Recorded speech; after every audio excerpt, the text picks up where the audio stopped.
Hey there, everybody. Welcome back to another episode of the Build Your Copywriting Business podcast. Hey there, Kate. Hello, hello. Hello. Okay, guys, today we are going to talk about testing. Now, there are two different concepts when it comes to testing of copy. There is the concept of a copy test, which might be something that a client has you do in anticipation of hiring you for a job. We have already done an episode on that, and we're going to put the link in the show notes. But this is actually a very different topic. We are talking about testing your copy, as in seeing how different versions of it perform differently. And before I can just anticipate people listening to this and thinking, I'm sorry, wait, what? My copy is going to be put to the test? Yes, or potentially yes, we recommend it, but it's actually a good thing. Yeah, this is one of the ways that you can see what performs best for your client. So, copywriters, when you're going in with a brief, you're writing to the brief, but you also know that there's a bajillion, and that's not an exaggeration, ways to answer So the brief. Wait, I'm sorry. A bajillion is not an exaggeration. Nicki. So we're saying a literal bajillion. Is that even a real number? I do not believe it is. And therefore. So there you go. Yeah, that's okay. We're going to get letters about that one. All that's to say is there's so many ways to answer a brief. And so if you're writing the brief, you probably have, let's take an email as an example, but this can be for any, you can test lots of different copy, and we'll get to that. Keep listening for different types of things that you can recommend to your clients to test. But so email is an example. Your subject line, you're writing the subject line for this email that you're writing for your clients. You might have a few different subject lines that you're toying around with of like, oh, this could be good, but this could be really good. And it's a completely different angle. This one's a question. This one really leads with a benefit. This one is curiosity. This one is, I don't know, a joke. I don't know. It's all that's to say is they could be very, very different styles from each other, as long as they're obviously they're answering the brief, they're in the right tone, they are you're doing what you need to do, but they could be very, very different from one another. And so you can test those subject lines to see, okay, is for this type of piece of content, would people be more likely to open an email with this subject line, or would they be more likely to click and open an email with this subject line? Yeah. I mean, the thing is fundamentally, we want to do good work. And so we are always going to put our best foot forward. We're going to take what we've gotten from the client and we're going to do our very best. But we are not psychic. And when it comes to, you choose what you recommend. You say, right, I think this one is going to perform well for XYZ reason. But fundamentally, we can't know exactly what is going to perform best. And nobody expects us to. Nobody expects us to be perfect. They look for our expertise to make recommendations, but we can't know among, again, to Kate's point, among 3 different subject line options, which is going to perform best. And generally, we're not talking about huge performance differences. Maybe subject line A gets a 25% open rate, subject line B gets a 27%, subject line C gets a 32%.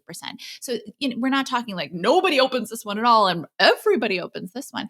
But when we're talking about if your client has thousands of people getting this email, those 2 or 3 or 4 percentage points can make a big difference for your client. So what we're saying is that testing can actually be an opportunity for you as a copywriter to better serve your client. Number one, because, and this is something we'll talk about in a bit, there may be times when it's appropriate to provide options for your client to test, which is just a nice way of providing extra service that isn't fundamentally more difficult for you, and you're not giving anything away. I mean, you are a little bit. It's a little bit of a gift, but it provides more of a service without, again, giving a ton of stuff away. But also it helps you learn more about that audience and what that audience responds to. And it may be that helps you then tailor your copy going forward, or, yes, I guess tailor your copy going forward, but it is not in any way, it is not a judgment on your skills as a copywriter to test your copy. It doesn't say that you're not a good copywriter. It's an opportunity to learn. And if your client says, oh, we're going to test this, embrace it and ask to, and hopefully they will tell you, but find out what the results are, ask to get those results. Yeah. And I'm going to say this because hopefully it makes everyone feel a bit better after however many years I've been doing this, pushing 15 now, I feel like. I am almost always wrong of which thing I think is going to win the test. I think there are a few times I'm like, yay, what I thought, my hypothesis is right. Yay. But 9 times out of 10, at least, if not like 99 or 100, I think, okay, this one, we put our best foot forward, right, with copy. And that's why testing, I think, is so, so valuable and why we should embrace it, because we put our best foot forward. We think, yes, this is the strongest piece of copy that I've written for sure. This is what people are going to respond to. Here's another option. I don't think it's quite as strong, but it's another option. And that's just what they are, looking at them as options. And yeah, every time I think, oh yeah, that's the strongest piece of copy, it's not the winner. And that's okay. At this point, I know enough to be like, okay, I think this is the strongest, so I think this one's going to win. It's going to be the other one. But so don't feel bad is all that's to say. Again, I've been doing this for how long? And I think I know my audience and I think I know what they want to hear. And so it's just so, so valuable for me, for my client, to get that information back and know, oh, here's what our audience actually cares about. Here are the messages that most resonate with them. How can we say these different things in other ways because they want to hear more of this? And this other message, yes, it's important for them to hear maybe, but they don't resonate with it as much. So maybe we don't put as much emphasis on it. It just gives you so much more to work with. Yeah. And I'm anticipating a question of, okay, I get it. Testing's good. Can I test my copy before I give it to my client? I understand that instinct, but you can't because it's your client's audience that's going to make the difference. And you would be surprised at how things can change from audience to audience. Yeah. So a subject line might perform better with this group of people, but your client's target audience, it might be the other subject line. So, sometimes people, it will say, what do you guys think? Which one is better? But if that's not your target audience, and even still, like, which one do you like better? That doesn't even always mean that's the one that they would actually end up clicking on to open. So you can't test it. It's going to have to be your client testing it to their audience. But again, it's going to be your options. So it's not like you versus someone else, that you're not being pit against anyone. You're just looking to see what performs better, and your client will handle the testing. But you, as the copywriter, have the ability to give them different options for testing in different places. And I think probably, Kate, maybe just doing a little talking about what the kinds of testing, A/B and multivariate. Yeah. And I think anytime that you're saying to yourself, which one do I think will perform better? That's a perfect time to say, okay, this is an opportunity to recommend to my client that they run an A/B test. So let's use a sales page as an example. You want to, with an A/B test, you're testing one variable against that same variable. So for example, again, sales page, maybe you're testing one headline against another headline. Which headline moves the metrics in the direction that you want to go, or does it move, or are both equally, they end up being equally effective. The point is, though, that you do not want to test a completely different sales page against, completely different copy down the whole entire sales page against another sales page that has completely different copy, because then you have no idea. You can't isolate what was more effective. Was it the headline? Was it the opening copy right after that? Was it one had a section with testimonials and the other didn't? Did one talk about the company and the benefit of their product, one of the benefits, and the other one talked about a completely different benefit of their product or service or whatever your client offers? And so at that point, if you're having too many different things on the page, how do you know which one was the reason that the sales page performed better? You don't. Exactly. And the way your client will test something like this, for example, is it's all in their systems, and they will do this.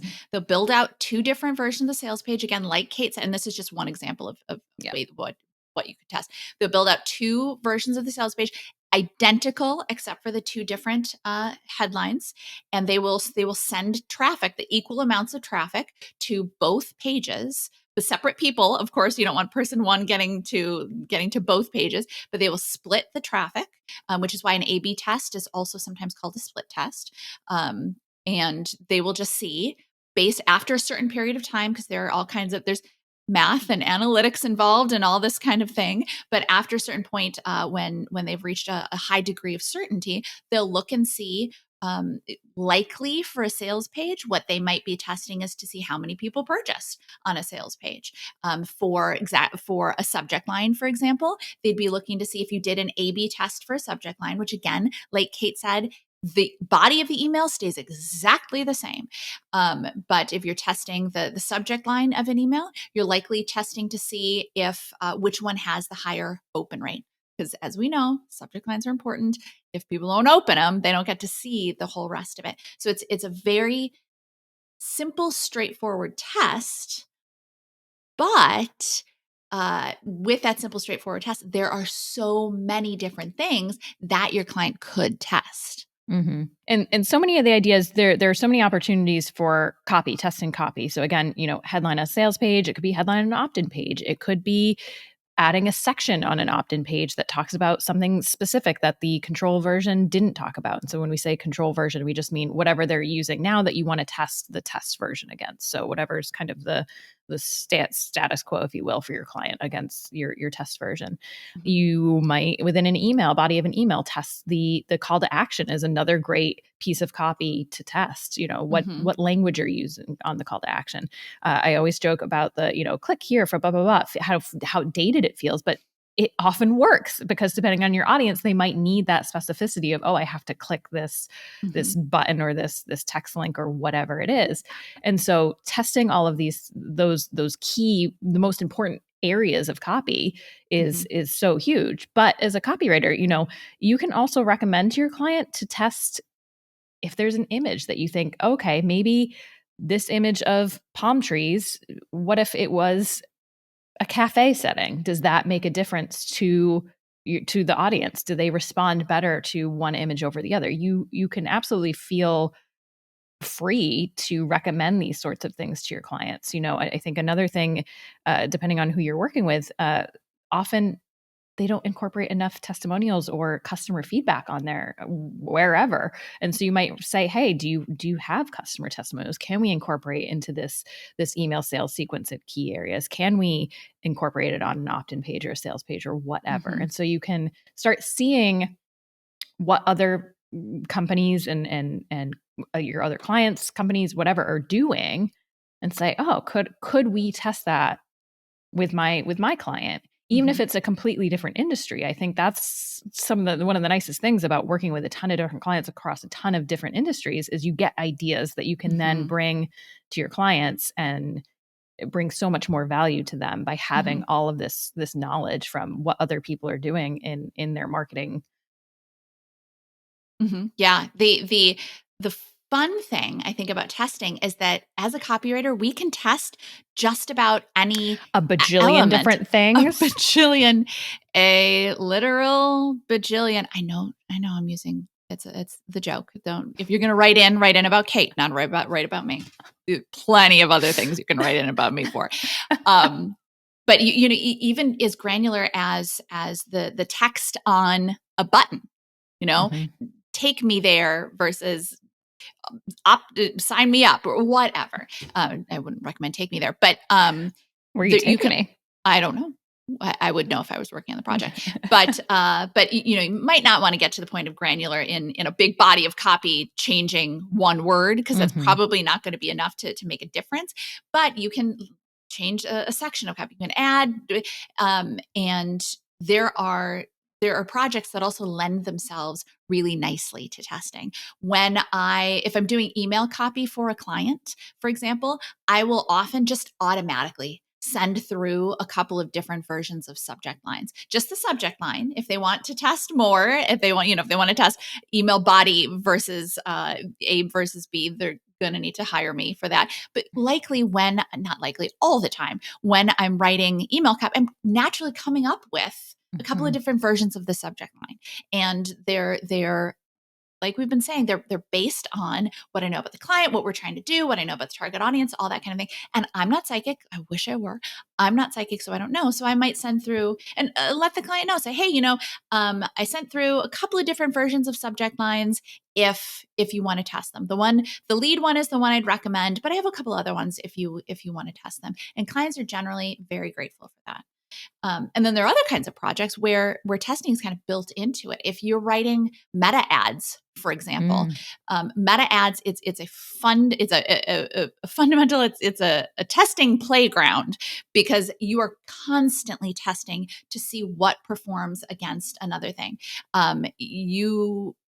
I was going to say you would never just write one version of an ad and have a client run it. You might if the client is very new to meta ads and rather unsavvy. But what is more likely to happen is that you're going to write a couple of different versions of ads, a couple of different versions of headlines, a couple of different versions of maybe the text on an image, or a couple of different versions of the script for a video in an ad. You're going to write a couple of different versions because a client is going to want to test them against each other to see what performs best. And then meta ads can be a great thing to get into because after they test, great.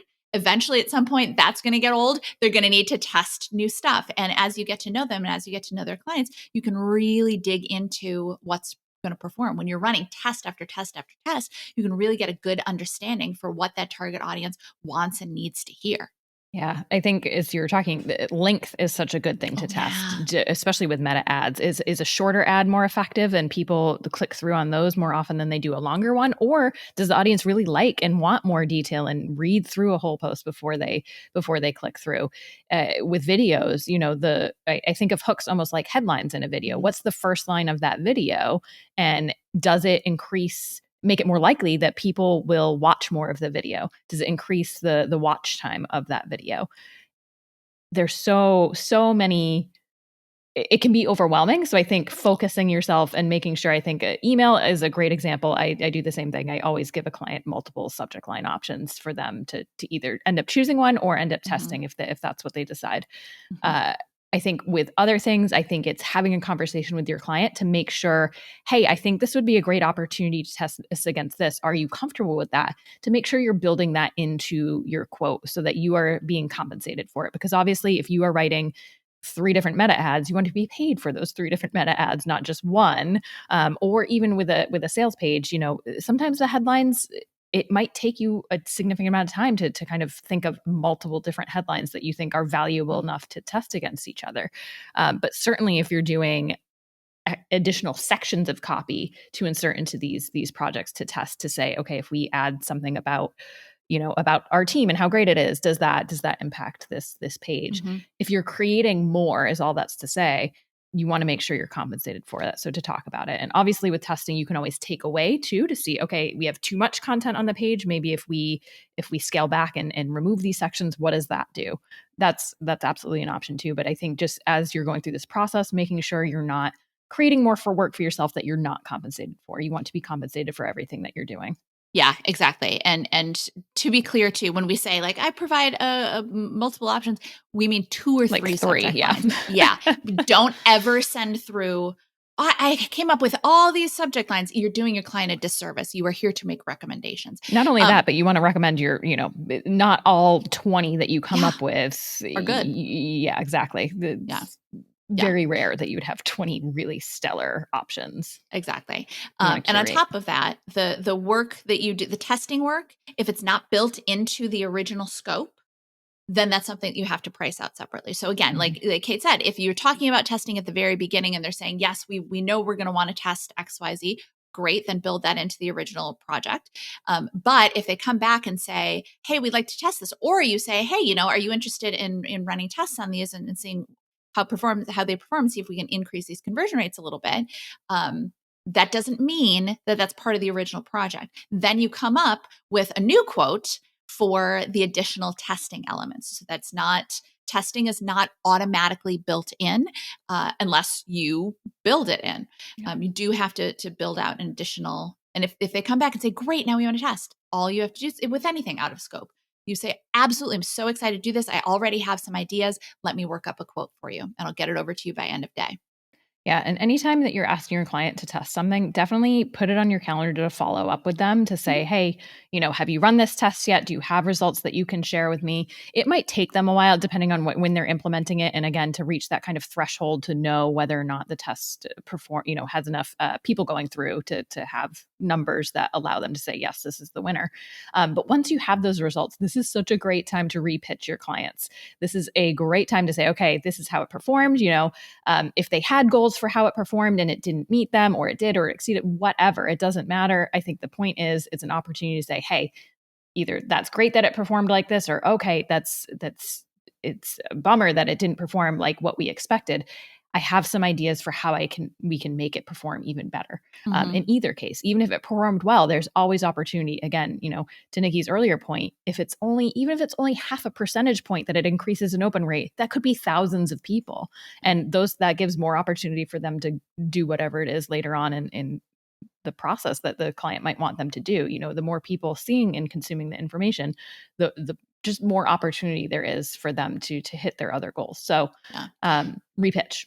Yeah. And one thing I want to make sure we're clear on too is if you run some copy and it doesn't perform the way, if you're not you, if your client runs some copy and it doesn't perform the way that they had hoped it would, that's not a mark Yeah. against you. It's not saying that you're a bad copywriter, that you failed.